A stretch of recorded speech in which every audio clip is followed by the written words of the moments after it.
Hey everyone, 24/7 here, and yes, I'm back with the computer because I tried to upload it. When I tried uploading the Survivor Series 2016 video, it took hours to upload. Like, that's Zach level bad, maybe worse.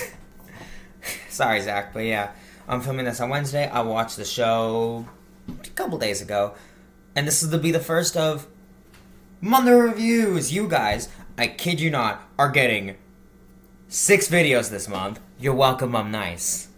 And this will be my... No, 7.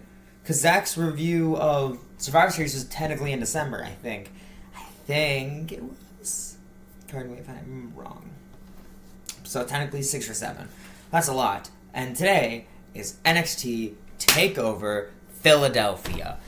This was great. This is a really good show to watch. I was really excited because I watched this live when it happened. I remember specifically it was the same place I watched TakeOver New Orleans. I just remember sitting there on my little crappy phone at the time. No, it was 2 phones ago. No, so not this one and not the one before it, but the one before that.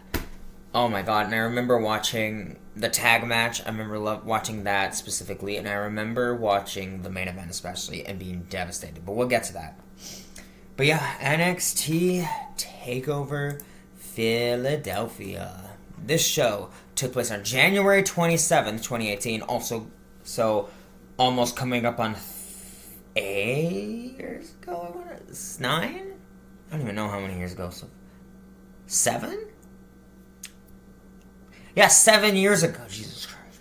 It took place in Philadelphia, Pennsylvania at the Wells Fargo Center. Yeah. With an attendance. Does it have an attendance? Huh. Yeah, there was no attendance for this one. Yeah, this show was awesome. Let's start with the opening match. As the Undisputed Era, Bobby Fish and Kyle O'Reilly, aka Red Dragon, defend the NXT Tag Team Championships against the Authors of Pain, Akam and Razar with Paul Ellering. This was a great opening match. It started a little slow, I will say. It took a while to get there because it was very much the champs running away, trying to just avoid the Authors of Pain as much as possible. But then it slowly picked up and they used like their quickness and their just like really... How do I put this? Very much like... I don't even know how to describe it. I would say it was really... They were just being smart, is the best way I can really describe it. I think they played the role very well of just slimy heels who were trying to run away. And I never really... Like, early on, I didn't really buy all this pain as, like, baby faces, but they did the role really well. And, man, they did such a good job. Like, just selling everything. Like, they were getting slowly worn down and just... Yeah, it was just a really strong opening match. I really liked an Undisputed Era, clearly. If you watch the channel, if you remember one of the earliest matches on the channel, me and Zach actually came out to the Undisputed Eras. Actually, it's me sick at one time, because I have the shirt still. Because I was such a big Undisputed Era fan. But yeah.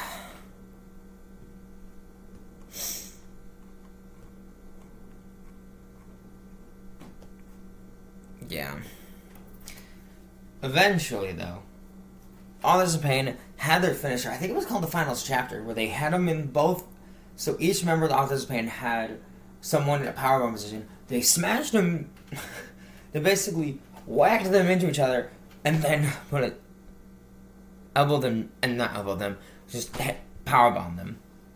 And then there was some miscommunication almost between the two.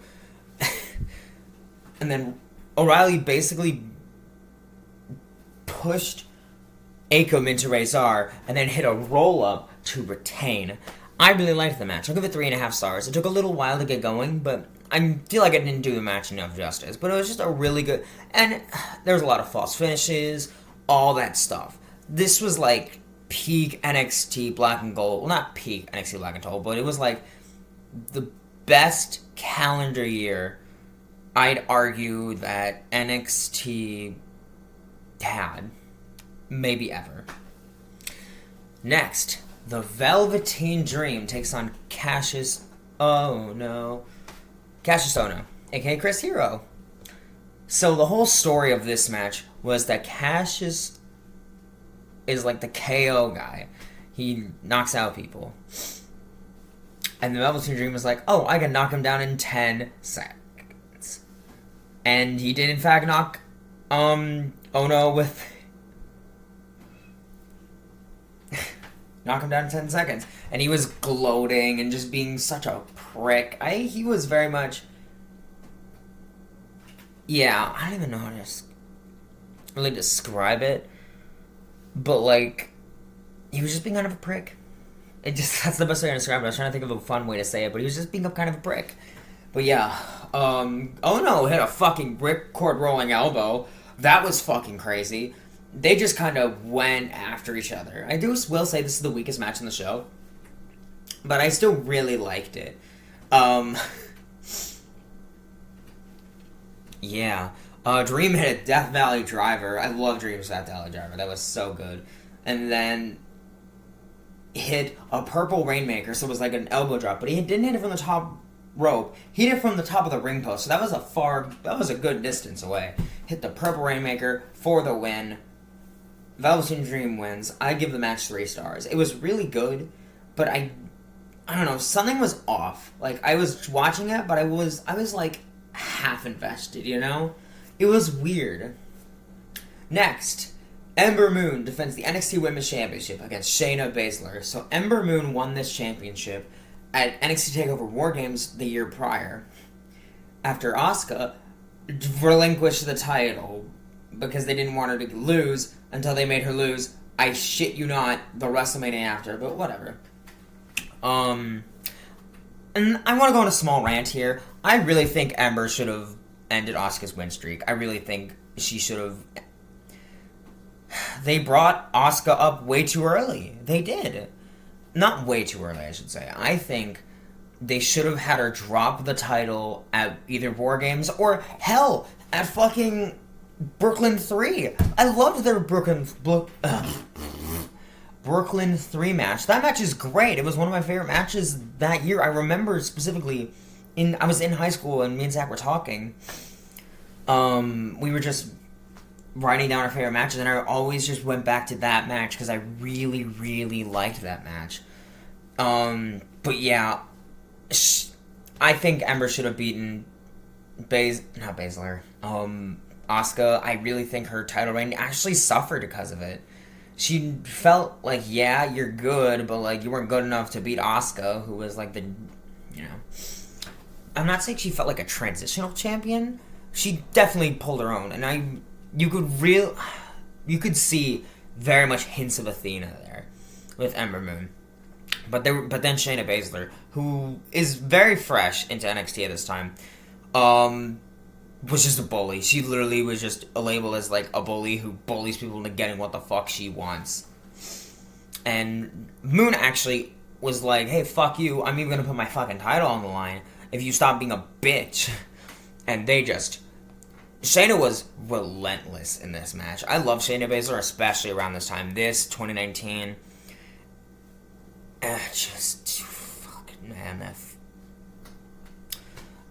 I went more into detail about it in my WrestleMania 36 review, but I really think Shayna should have won at WrestleMania 36. But yeah,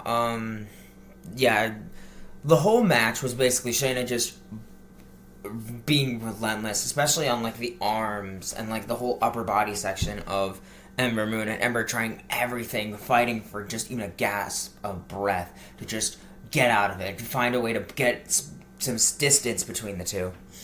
And yeah,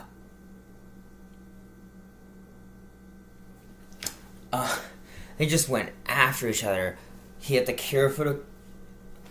Baszler had the Kirifuda clutch in, but Ember managed to get out. It was just very much the heroic babyface fighting so fucking hard to win. And it never felt forced in this. And I really appreciate that. It very much felt like Ember is a champion who was standing her ground and trying to win. It wasn't like, she's gonna win. Obviously, no, there's a very real chance she would have lost this match. But she used her awareness of the ring and what position she was in to win. Shayna had a cross arm breaker, and then Moon basically rolled over, put her entire body weight on top of it to roll up Baszler to retain. I'll give the match 4 stars. This is a very good match. I really think these two had great chemistry together, and I wish we got more. But yeah, Baszler did eventually win the title. The next pay-per-view, NXT TakeOver New Orleans, which you want to watch that review, I did review that show already. But yeah, afterwards, Baszler kicked the shit out of Ember Moon and hit the Kirifuda clutch, not made her pass out, and just stood fucking tall. Next. And this show just gets better, because in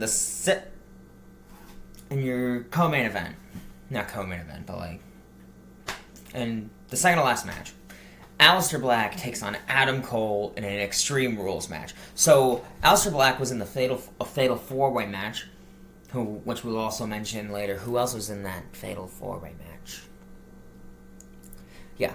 Johnny Gargano, Aleister Black, Killian Dane, and Lars Sullivan. Anyone remember Lars Sullivan? I don't. But yeah, this fucking match. Okay, so Adam Cole. Well, actually, there was a bunch of different matches. Hold on, I'm gonna look it up just so I can remember who was all in this. Yeah. Series of matches. So it was Cassius Ohno, Johnny Gargano, Aleister Black, Adam Cole, Killian Dane, Trent Seven, Ryder Strong, and Lars Sullivan. The winners of those matches, so Gargano, Black, Dane, and Sullivan, in a Fatal 4 match. Aleister Black beat Adam Cole in that match. Adam Cole was fucking pissed and cost Aleister Black the Fatal 4-Way match, and that led to this match. William Regal said, you're a bitch, Extreme Rules match now. And these two beat the shit out of each other. Very early on, there's a chair in the ring. Black does his really cool sit thing. He does it in the chair, and he just sits like this. Oh my god. Cole is such a good fucking heel. Did he ever turn face in the company?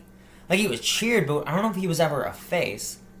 Which is a good thing, by the way. He's great at being a piece of shit. Adam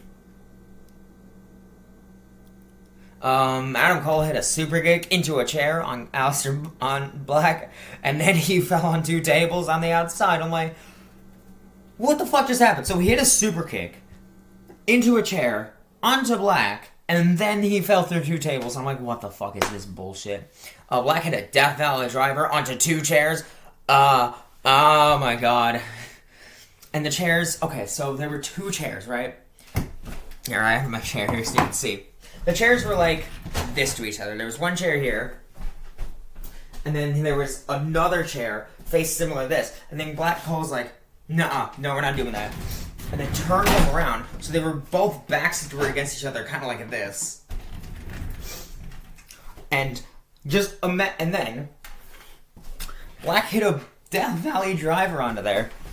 Mind you, on the point that would be right here, on your fucking back, there is only so much selling you can do until it actually hurts. Cole, you could hear Cole screaming how much pain he was fucking in.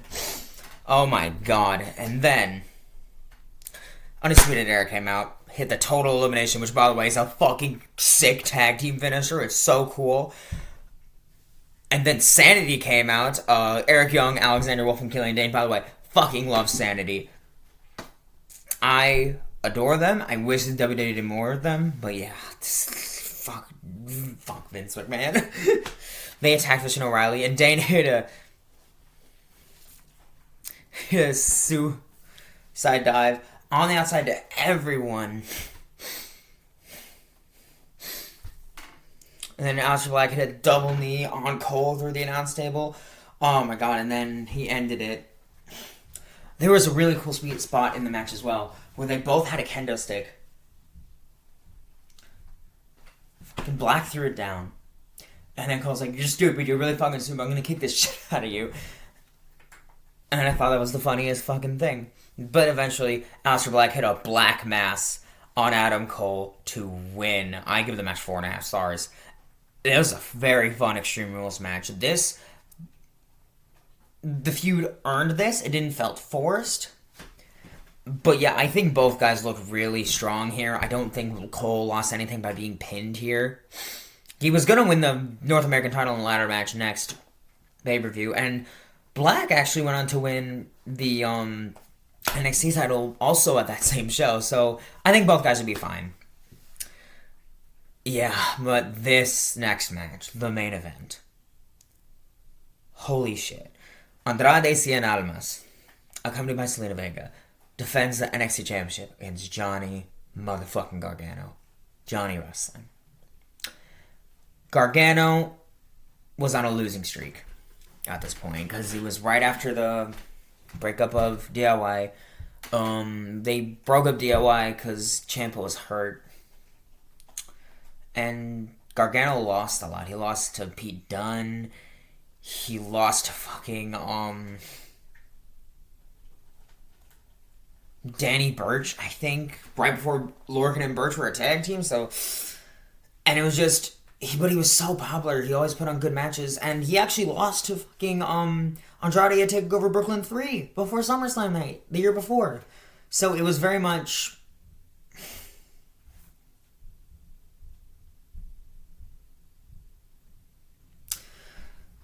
And I remember wanting, and he won the Fatal 4-Way match, and I really, really wanted Johnny Gargano to win. Oh, fuck, man, I'm just getting emotional thinking about it, because I was so in love with Gargano at this point. Like, it was Brooklyn 3. Hi, buddy. Because I think Undisputed Era debuted at Brooklyn 3. But I remember watching all that. I remember being at my Uncle Justin's house. Hi, buddy. Longer. Stinky cat interrupting my video. But yeah, what do you want, baby? But yeah, Gargano was like my guy. He felt like, oh, I don't have Daniel Bryan anymore. I have Johnny Gargano, though. He very much felt like... They even brought it up on commentary. He was very much like Daniel Bryan, but he was so different, you know? He was very much the indie guy.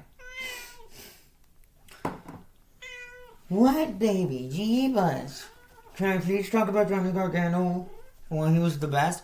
Look, there's a reason I use Johnny Gargano's theme song for multiple matches on this channel.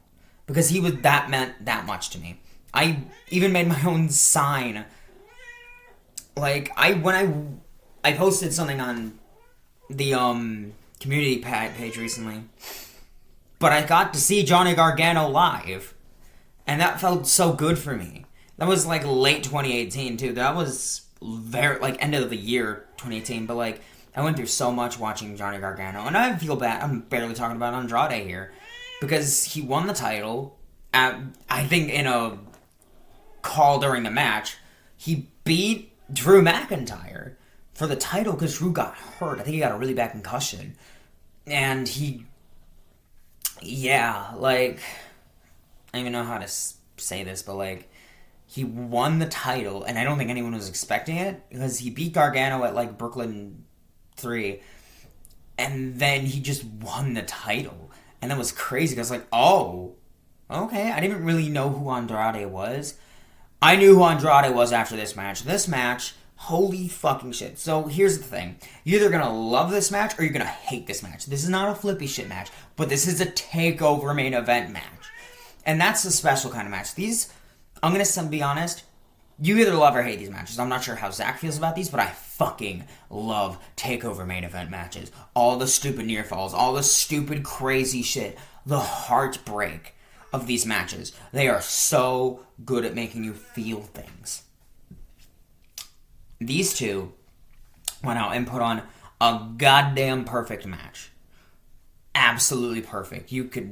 Andrade coming out with like the mariachi, that was cool. Gargano coming out to such a huge pop. These two went crazy. There were slingshot DDTs, double knees, slingshot DDTs. I don't even know what the name of.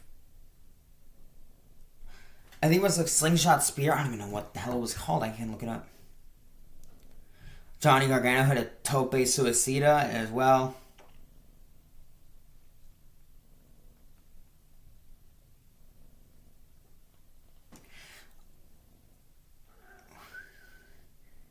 Yeah, the slingshot spear. Oh my god. I love Gargano's slingshot spear. It's so cool. Where he just pushes up in the ring and then it hits a spear. It's so cool. Vega getting involved. It felt... It balanced out. She didn't interfere every single time, but she did make an impact on this match. Gargano had the Gargano escape multiple times in this match, but almost always tried to get that hammerlock DDT. And then he eventually hit it, and then Gargano kicked out. Vega hit Gargano with the Hurricanrana. And a beautiful thing, she jumped on that ring apron, hit that Hurricanrana, and threw him right into the steel steps. It was beautiful. Yeah. It was just... These two wrestled for how long? I'm kind of curious to see how long the match was. 32 minutes. It was a 30-minute match. It was crazy. The second longest match was the Extreme Rules match, and that was 10 minutes shorter. And then the next one was 14 minutes. They gave these guys half an hour. It was amazing. Then, Gargano's family was there too, and you felt like, yes, give him this win. And you even had the Candice LeRae thing, where Candice came out after Vega helped Andrade again. She speared Vega out of the fucking arena. Yeah, Gargano hit the slingshot DDT, near fall, had the Gargano escape, hit his, and then almost had his foot on the bottom rope, and you felt like, oh my god, what does Gargano have to do? And then, so in the ring, on the outside of the ring, the hardest part of the ring, right by the entrance ring, Gargano was just sitting there, laying on the ring post. He wasn't in the ring, he was on the outside. Almas hit his double knee smash in the corner. Hits them. And they do a great job. They just focus the camera very much. Shush. I'm gonna get a muscle for you because you're so loud and stinky.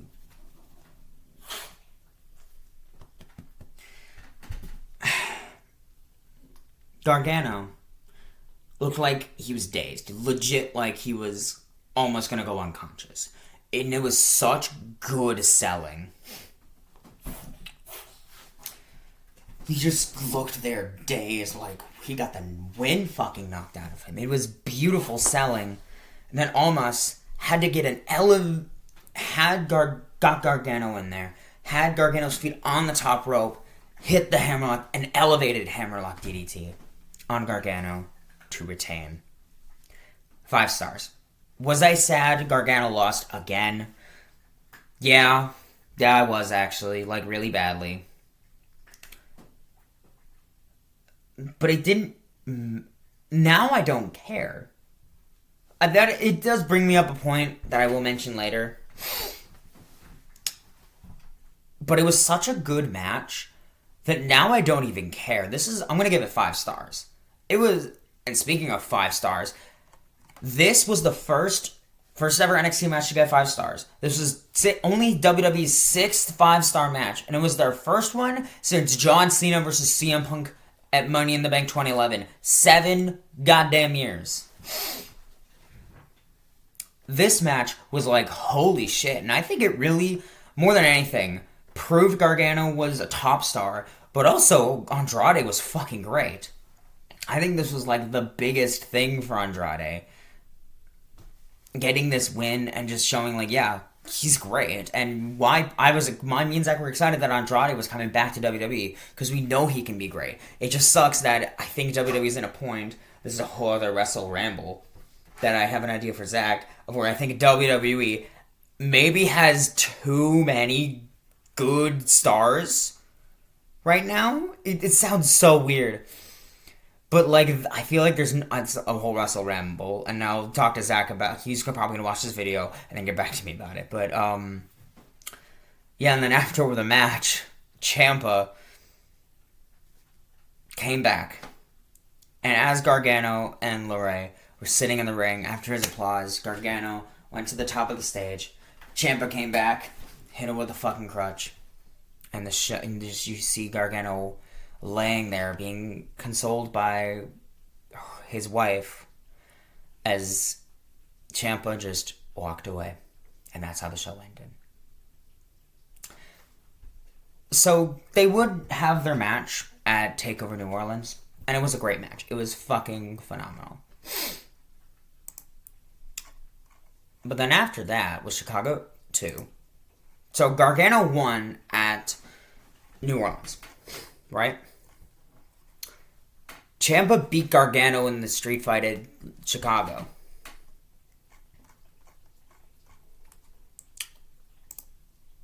And then Brooklyn 4 for the title. Ciampa beat Gargano in a last man standing match. And then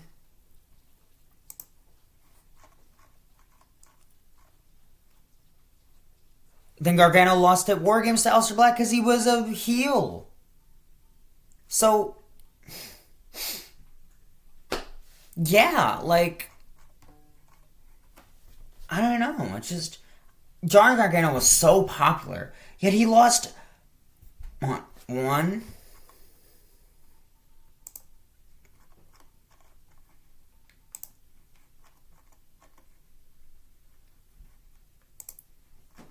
So it was Philadelphia, New Orleans, Chicago, Brooklyn 4, War Games. He lost 4 of the 5 TakeOver matches. How do you... I'm sorry, this really bugs me for some reason. I don't know why they did that. It really bothered me. And it still bothers me. You had your top fucking guy. And mind you, Gargano wouldn't win the title for over a year. It took him till literally a year and a few months, almost a year and a half later, to win the fucking title. Because he wanted to take over New York, which is the takeover for WrestleMania 35. This is for the Royal Rumble 2018.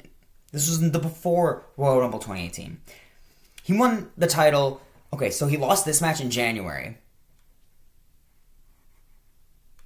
And then, just gonna have to check. So January.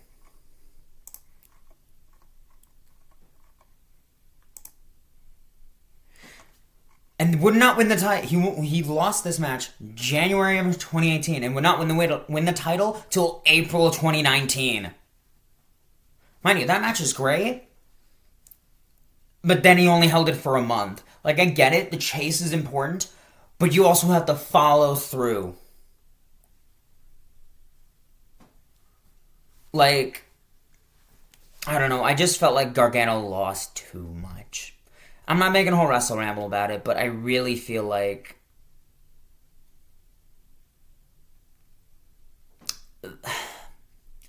I can't even describe it. It's like, I wanted Johnny Gargano to succeed. I want him to do well. But after New Orleans, he would not win a TakeOver match until Phoenix. TakeOver at Phoenix before the Royal Rumble of the next year. He was so popular, yet he lost all the time. And I don't understand what the process was. And I think that hurt him. That hurt him really badly. I know I'm making this all about Gargano, but he was my guy. He was my fucking guy. And it just hurts me to know that, God, as much as I like Triple H, he did not do Gargano well. I get it. Ciampa was important, and he won on this great title run. But